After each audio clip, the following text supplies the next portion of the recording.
Hello, everybody. Welcome back to the Science of Superpowers. So glad you're here with us today. We have Ramses Jaw with us today. Ramses, do you want to say hello? Absolutely. Hello, everyone. Thank you for tuning in. I'm really excited to have this conversation. Hopefully, we all grow a little bit more today. Absolutely. I think that anytime we come into your presence, it's kind of impossible not to grow just a little bit. And I'm going to brag about you for just a minute. So just hold tight here, folks. I want you to know who we're talking with today and what we're going to be talking about, right? You read the title. We're talking about disrupting divided discourse. You know my alliterations and my love for language. So of course I'm going to get creative with this. And we're also going to get really deep with this, right? We have some serious tensions happening, social tensions, economic tensions, environmental tensions. Like we're in the tensions right now. There's a lot of friction. People are in their feelings, right? We got all kinds of stuff happening, and it's making conversations between us really challenging, right? It's like that immediate like fight or flight. We gotta, and this is happening on a regular basis and on social media and the news, everywhere. We're seeing this in our families and our relationships. So what's really underneath of this? And I'm not going to let an episode go by where we're not going to dig deep, and it's going to get personal, right? What's going on inside of each one of us that is leading to us interacting this way in public, right, with each other, who we otherwise might be incredible friends with, right? But yet we find ourselves on opposite sides of a conversation. It erupts, and the next thing we're mortal enemies. And it's really, really unfortunate when we have so many tools available to us to not do that. So we're talking with Ramses today about how we disrupt this kind of process that's going on, and it's like cyclic at this point because we've accepted that this is okay to talk this way. So the first thing is to stop accepting that. And so in this interview, in this episode, we're really going to talk about how do we take that first step. We're going to go deep, but we'll be with you as promised, and we'll always come back out with you, right? We're going to bring this out at the end, I promise you. So no matter how you start to feel in the midst of this, because we're going to dig under some stuff, you'll be all right, and we'll walk back through together, and it'll all come together, and you'll be able to see how to look internally at these matters, right, before projecting externally, which is really important when we want to preserve relationships and be effective in our work. For you social impact professionals, those of you who really want to encourage change, you got to know how to move around some of these matters, right? How to stand solidly, when to fight, right? When to hold steady, when to have compassion, right? And that's a learned process for all of us. And so we're talking with Ramses Day, co-host of Civic Cipher, activist extraordinaire. His reputation precedes him. Just do a quick little Google search if you haven't already, and you'll see that this man absolutely uses his power for good. And so we're going to dive into what that looks like. We're going to talk about how we can continue to create change in the world for the betterment of humanity. And so we have our plate full today, folks. So we're going to jump right in. Ramses, for our first question for you is our pivotal question. I got all tongue tied there. What are your superpowers and how do you use them for good? Oh, okay. All right. Superpowers. That's a fantastic question. I know the answer that I want to give, but it feels sort of strange to call it a superpower, but I suppose it is. It's probably the most profound of all. I've always kind of reckoned it a gift. But a little bit of background. My father was a minister.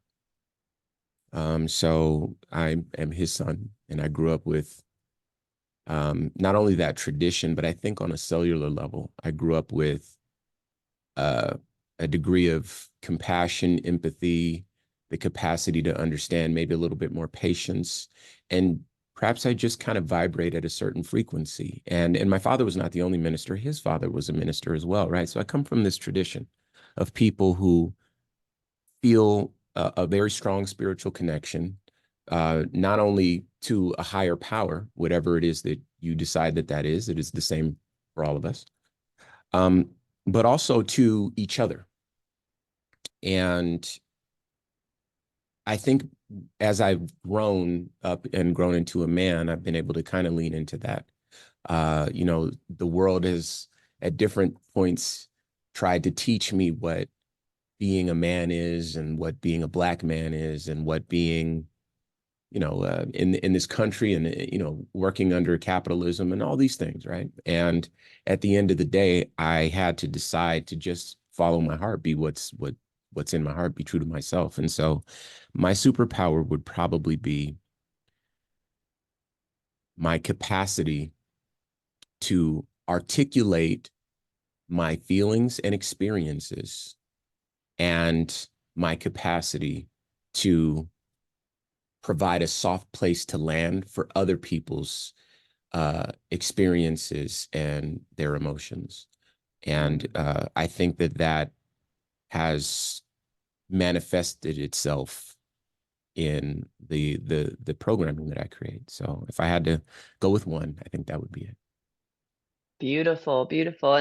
And one of the things I was reflecting on as I was sitting in this space prior to the episode is, is not just the sort of selfless service, but also the modeling of exactly what you just spoke of. That really struck me about you is it's a posturing in essence of saying, I'm here for more, right? For that bigger purpose, for that the beyond the self sort of posture, if you will. And it's interesting to kind of look back in our histories and see where that was modeled for us, right? Where not coincidentally, for me, it was a pastor as well, not my father, but a pastor in a church that allowed, showed us the value of that kind of service. And so when we look back in our histories and our genetics, we see those threads, we get to kind of tug on those and choose to develop those further if we so desire. And that's a lot what this conversation is about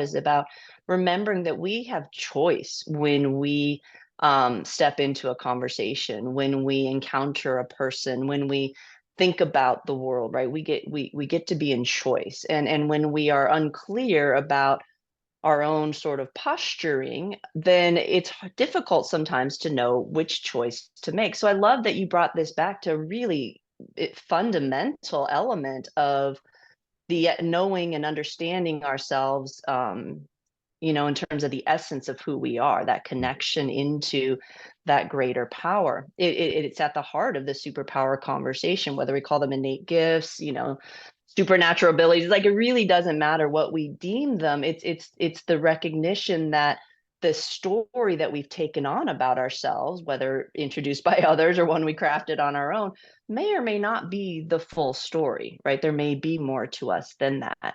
Yeah. And so I love that depiction that you just portrayed, and then we fast forward from your inception point, your origin story, into your world now, where you use your voice and your power to encourage others in social justice matters and allyship, right? Your show Civic Cipher does a fabulous job of touching in on many areas of our existence that are alit right now, aflame with some tensions, and you hold those spaces really beautifully, you and your co-host Q Ward.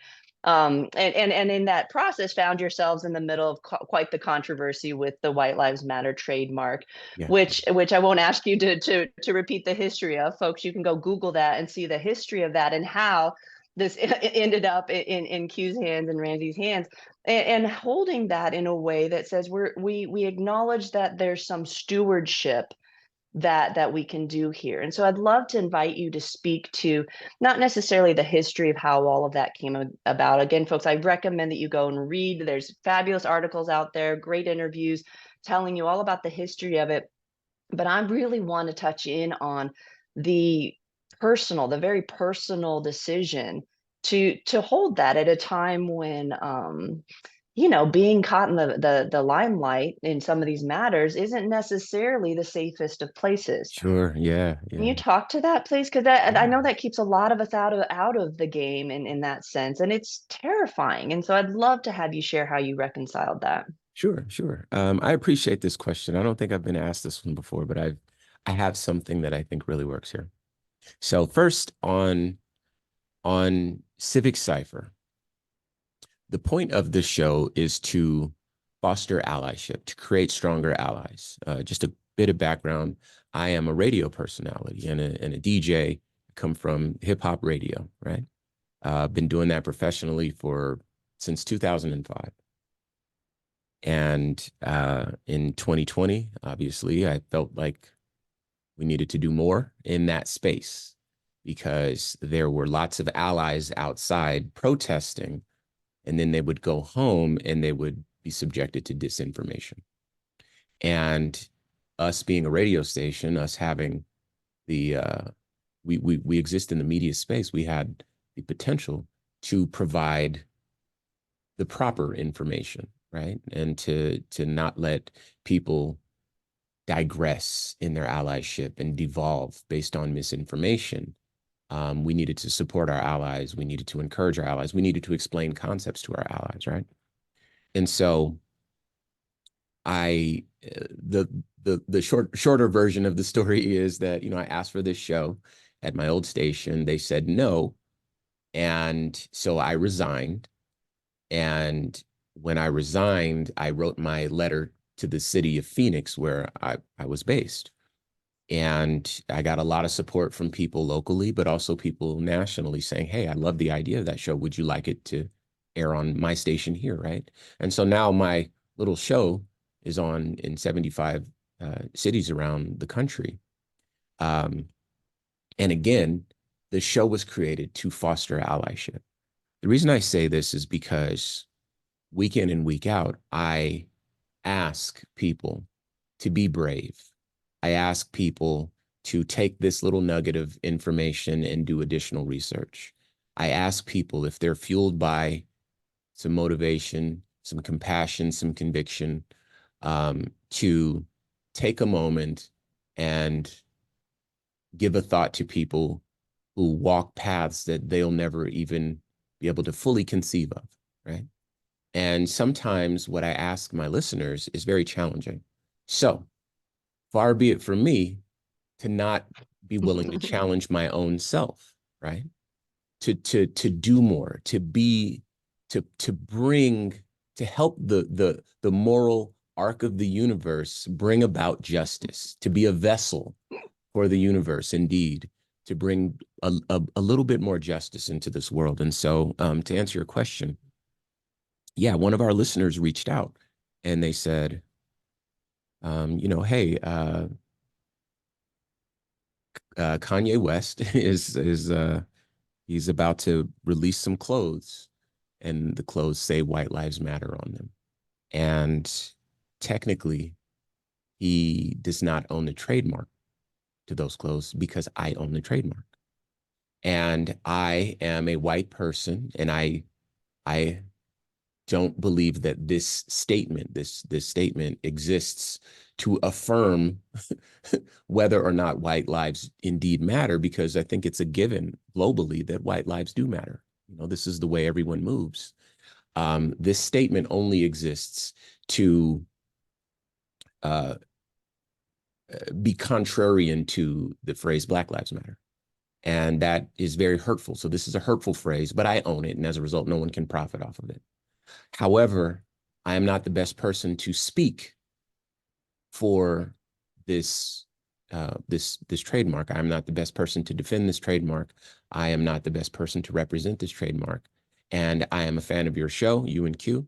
And I would like for you to take ownership of this. We'll reach out to the lawyers and we'll do all the stuff and transfer this mark to Civic Cipher LLC. And you too can defend ownership of this mark, and you too can prevent those shirts from ever being sold legally in the United States. And as you can imagine, that was a scary thought. And Q, of the two of us, I'm the more optimistic, fairy tales and rainbows and butterflies. And Q is a little bit more grounded, and he keeps me right here on Earth. I think that we all can get along and hold hands, and it's just around the corner. And Q's like, okay, we got some work to do, man. So let's bring it back here. And we need each other, we do. But Q brought up some really important points. He says, what, once this happens, there's a good chance that this is going to be a viral moment in the space that we're in, that those things tend to happen. And so from now on, whenever people Google our names, then this racist phrase is going to come up. The Anti-Defamation League had determined that it was hate speech. White Lives Matter was indeed hate speech prior to us accepting the mark. So we knew this. And, the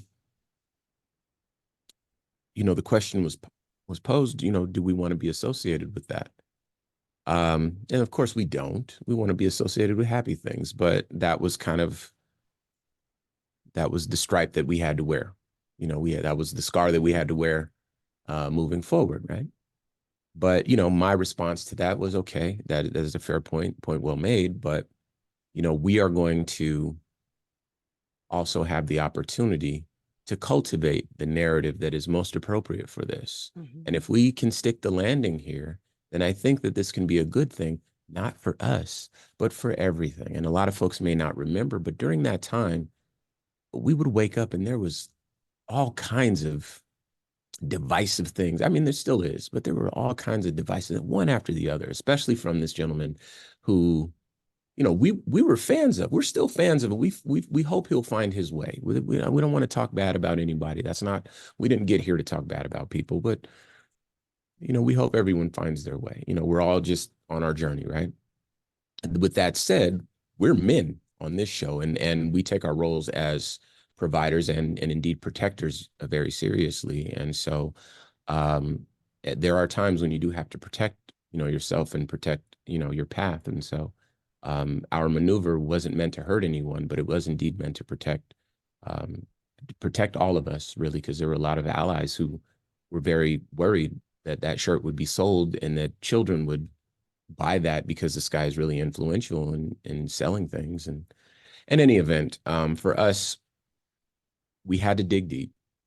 For us, we had to know that we were going to come into contact with, of course, his fans, social media people that have their opinions, and, perhaps even him. And, we did end up in the same room as him, before. We didn't engage, thankfully, and we didn't need to. But all of these things we anticipated, and it wasn't really an easy decision, and it wasn't an easy path to walk. You look at the headlines now, you look at CNN, you look at BBC, you look at ABC News and Inside Edition and Vanity Fair and all these people that covered the story and that interviewed us.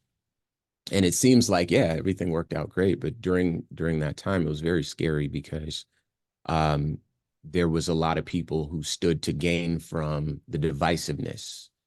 And we did our best to maintain a posture, a defensive posture. We need to defend our people. We need to defend our right to affirm that our lives matter, while at the same time not being offensive in our posture, without trying to tear someone down. And so there was just the pressure internally, the pressure externally, and then the path we had to walk. But again, I would not ask my listeners to be stronger allies and to fight these fights if I was not willing to do it on my own. And I speak for Q, in that, he feels the same way. And so it ended up being a good thing, but in the middle of it, I remember becoming emotionally overwhelmed 2 times. And that was, you can imagine when you're in the middle of something that big and you don't know what the right thing to do is, and you just have to guess and do what's in your heart, and you don't know if that's the right thing. It can be overwhelming, and it keeps you up at night, and your phone is ringing because there are journalists from Korea and Africa and, countries where you don't speak the language, places, we're well traveled. I've been to all 50 states. I've been many countries around the world, but places I've never heard of. They're like, hey, we have translators, and they're on the other side of the clock. And I hope I get this right. I hope that I give the people the positivity that they need. They need this win, because at the time, this man was saying really hurtful things about a lot of different communities, and other people were kind of echoing those sentiments, other prominent folks. So we needed to give the people the win, but we needed to do it in a way that balanced a lot of different, we were spinning a lot of plates. And so it was tough, but that's kind of the nature of this path. So hopefully that works. 100%. I appreciate your willingness to be transparent about that. And folks, these missions, right? When you have a heart for change, when you have a heart for social justice, right? I sit on the board of the YWCA here in Metro Phoenix, and their mission is to eliminate racism and empower women, and that's its own thing, to step up and say, yes, I stand with this, and what that means in our social circles and what that means in our relationships. I'm thinking you both have families, you and Q. It is, I'm imagining my husband coming home and sharing with me the plan, and me being like, oh, you want to do what? And it's a whole thing. And so it is important that our foundational principles are solid in this work. When you step into social justice work and transformation work, there's a journey that you automatically get put on, whether you knew you were signing up for it or not. And it's a real internal forging, a real internal, like I call it, being turned, inside out, outside in, because you start to learn how that which you hold internally gets reflected externally. And that's bringing us back to the heart of this conversation today: is how do we disrupt the divisiveness, right? We can say this is what we stand with. We can say this is what we want.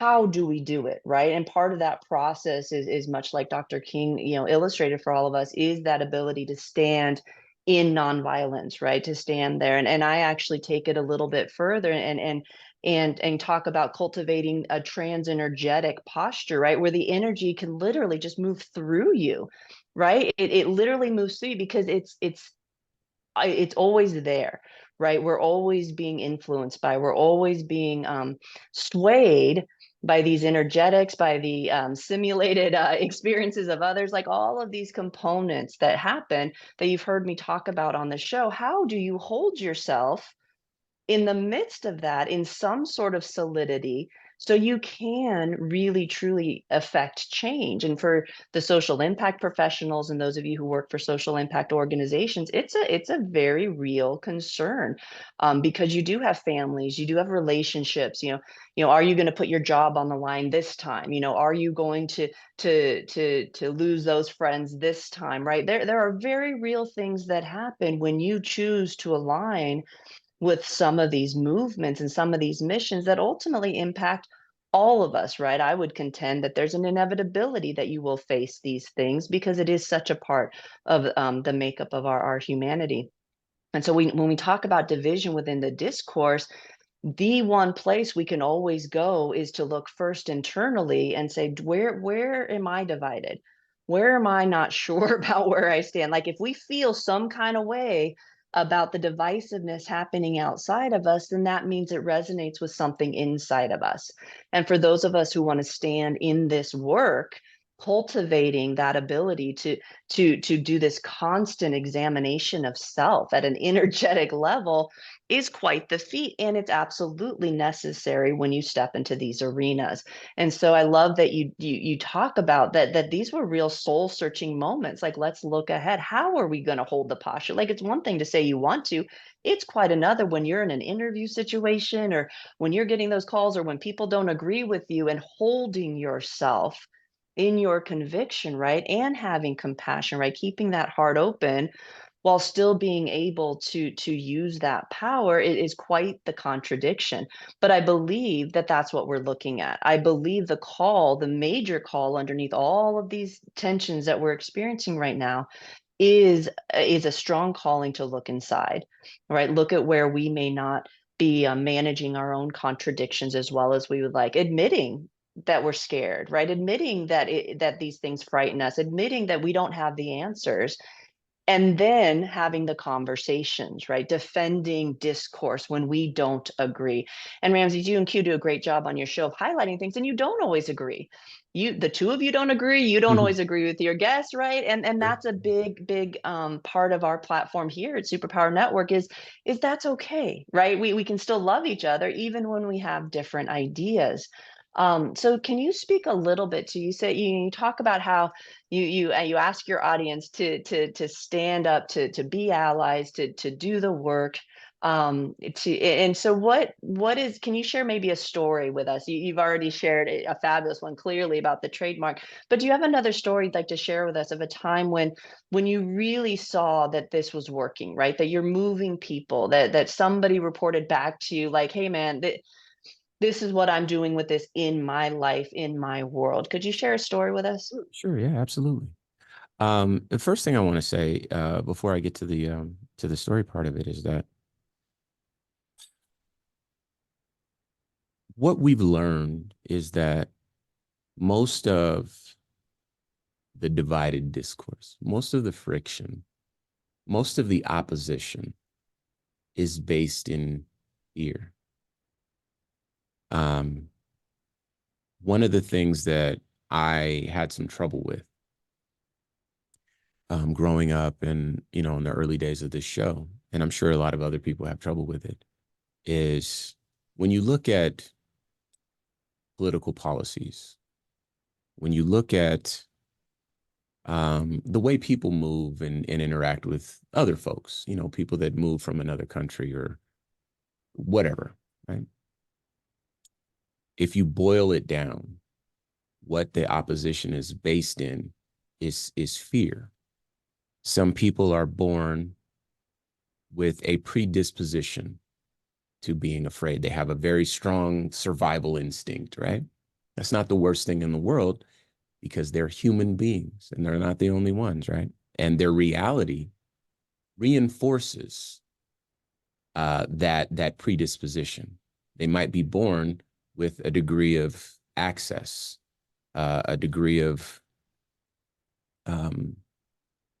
maybe wealth, maybe privilege, maybe whatever. Or maybe there is just a natural predisposition toward being afraid of things that might go wrong.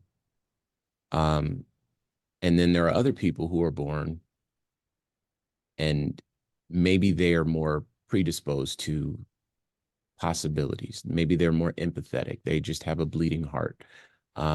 Maybe they have no aversion to creating more room at the table because they feel like the problems will solve themselves. If we run out of food, we'll get more food. But if the table's big enough, let's let everyone sit. Right. And there are different types of people. And this is not me just talking. There's like a scientific basis for this. I believe a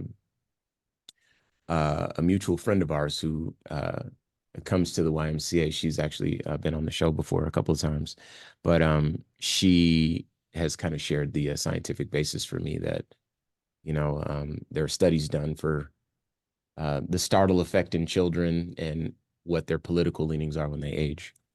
In any event,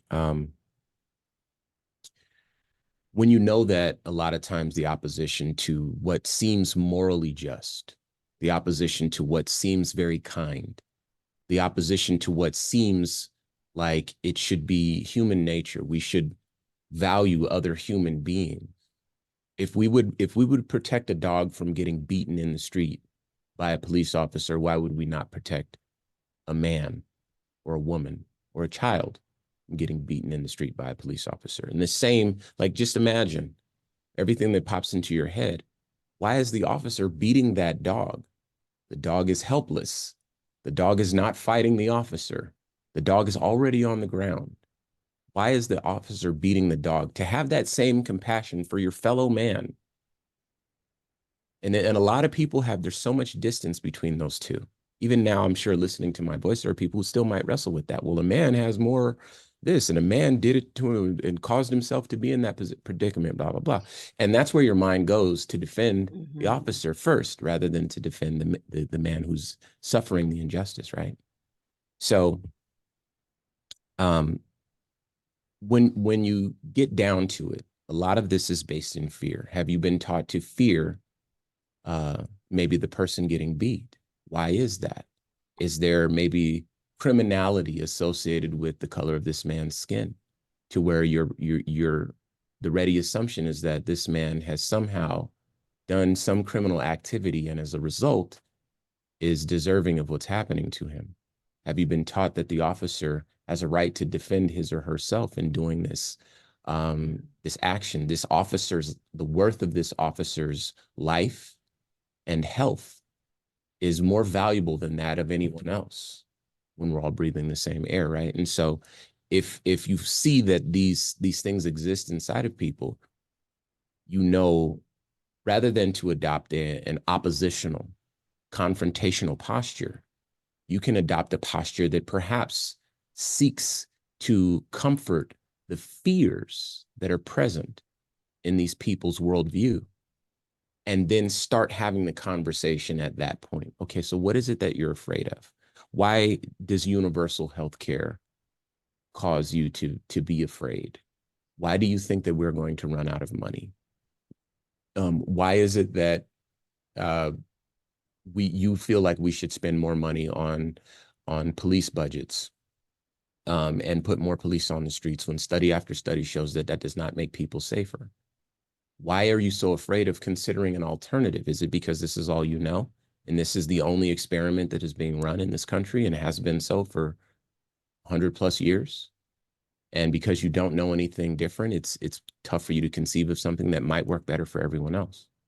So I know that that wasn't the thrust of the question, but I feel it's important to start there, because when people position themselves to have these conversations, it's important to recognize that you're not dealing with necessarily bad people. You might be dealing with people who have fears where you might have blind spots. Mm-hmm. And that changes the nature of the conversation. And I think that there's one listener, he still listens. I hesitate to share his name, but we'll call him Phil.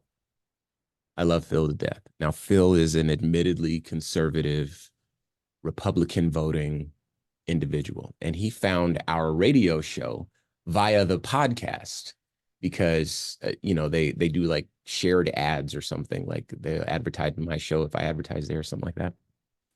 We're not big podcasters or radio folks, but we're trying, Anyway,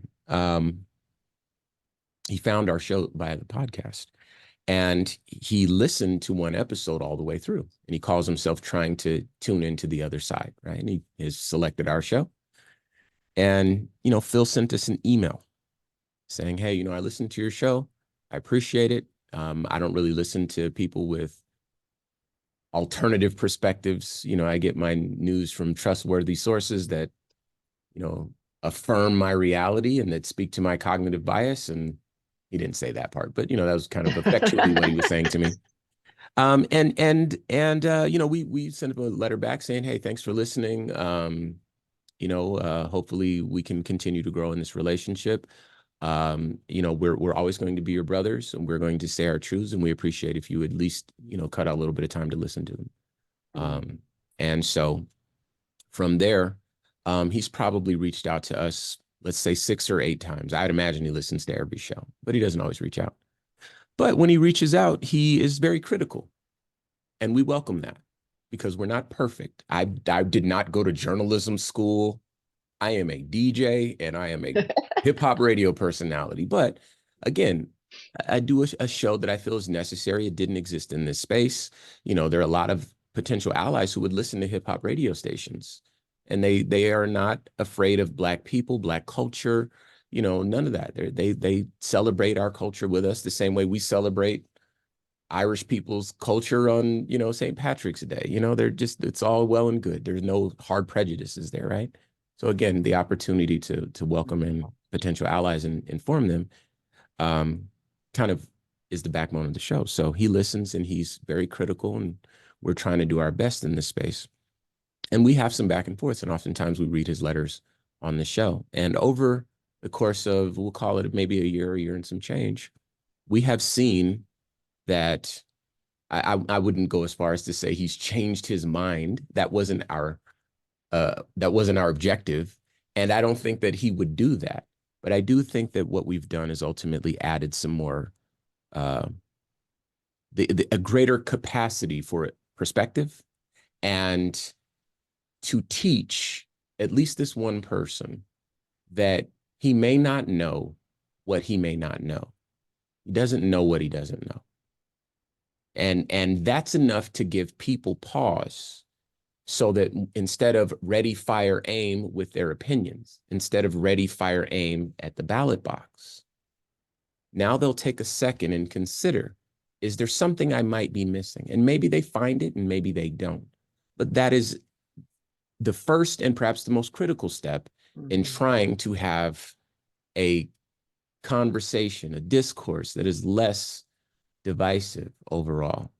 And I know on that side especially, fear shapes so much more than it does on the more liberal side of the equation. It's fear, the border, it's an invasion, great replacement theory, critical race theory is indoctrinating children to become trans. These are all fear. This is fear. Oh, I don't want this to happen to my kids, or I don't, oh my gosh, this is a crisis, this, and that's very prominent on that side. And so, so yeah, dealing with I don't mean to be long-winded, but I think these things are all connected. So I'll leave it there. Fabulous example. I appreciate it, and the fact that you model the willingness to have the discourse, right? Like we should be okay hearing the reflections and receiving the what was received, right, by others. It allows us to perfect our communication, right, to endeavor to always speak truth, and that's its own art form, right, to be able to hold that space when you got your own feelings going on too, right? We all have our own programs that kick in from time to time. And so it's fabulous to hear the stories of where people are stretching themselves beyond their comfort zone, and it illustrated a fabulous, first step. If you're uncomfortable with these conversations, if you're sort of resonating in with like, I feel that fear, I kind of don't want things to change in this area, but I'm okay over here, whatever the case may be for you, that pause that Ramses just got done talking about is the moment, right? It's that one moment that we need to get our humanity back, right? To remember that this is another person we're talking to. Sometimes it's our partners, it's our children, it's our friends. Like those programs kick in, that fear kicks in, and it doesn't hold anything sacred, right? That's our responsibility to say, hey, okay, got it, I'm afraid, and I really care about this person, or this is another human being, right? To your example, to be able to take that fear lens and maybe not get rid of it, right? But to just set it aside for a moment and say, is this the only thing that's going on in this situation, right? Is this the only possible way that I could be seeing that? And the only way I know of to get to the place where you have the internal fortitude to do that is to practice. In the army, it's train like you fight. We call it, train like you play here, or play like you play, but it's the idea that how you are inside of yourself, how you are in your downtime, how you are when you let loose, like that is how you are, right? In a sense. And the more you cultivate some sort of harmony in that for yourself, the more you're going to be able to express that and be effective in really challenging communication situations, right? And so if you are one of those people where that fear lens comes front and center, you get the constriction, you get the feels, you get the bleh, and you're having to apologize a lot, like if you're in that kind of cyclical space, then what I recommend is get really used to just taking that breath, right? A lot of times what our systems don't remember is how to be calm, right? We get into this constant state of fight or flight, this survival, right? These trauma programs we're running, like all of those elements that are really popularized now, since we all experienced the pandemic together. It is not out of the realm of possibilities for people to casually be having conversations about their own transformation and personal development. It's a fabulous time to get very open and real about your own predilections, because it's available, right? Mental health is very, very widely spoken of now. Lots and lots of resources out there for you to get this aspect of you a little bit more under control, a little bit more managed. And you start by listening to conversations that are approaching things from a mature, responsible, kind, and considerate manner, right? Program your avatar to be how you want it to be. And if you're watching people who are ignitable and screaming at each other and all the stuff that they're doing, something inside of you is watching that and it's taking it in. Right. And we are that susceptible to each other. We're constantly programming each other just by our own personal expressions and our responses to it.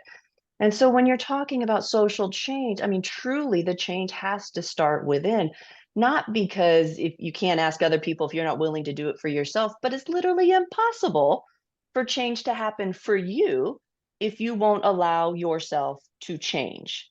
right? I mean, Right. it sounds really profound, but we don't always think about it that way, right? I want that to change, but I want to stay the same. Mm. That and you are the same thing. And when we start to realize that there is no separation between us, the same energy moves through you that moves through me constantly. We are touching even when we don't realize it. And there is an impact to that. And so keeping that in mind, folks, that there's a lot more going on in every situation than that one little tidbit that's ticking you off. Take that breath, take the pause, right? Pull it back. When I was really transitioning into this space, because I held a lot of fear, I have my own trauma stories. You can read the book, right? And when I really faced this stuff, right, there were times when I'd start talking and I'd be like, and I would physically force myself to stop because something wanted to blurt out more, but I knew from past experience it's just going to create a mess. Mm. Right. So, but socially, we don't give each other permission to do that, to say, wait, hold on, time out. I need to sit with that longer. Right. We want you to have an opinion. We want to know what you think. What do you like? What do you not like? Da, da, da, da, da, da, da, da. Understand the reactionary piece that comes forward to respond to that call is only one fraction of you. It's not actually what you think.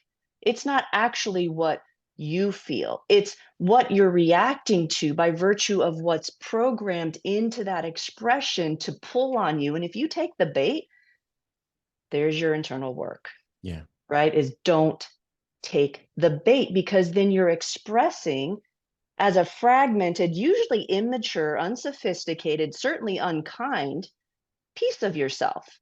And you're modeling that for your children. And you're modeling that for other people's children. And you're modeling that for the world, saying this is acceptable behavior.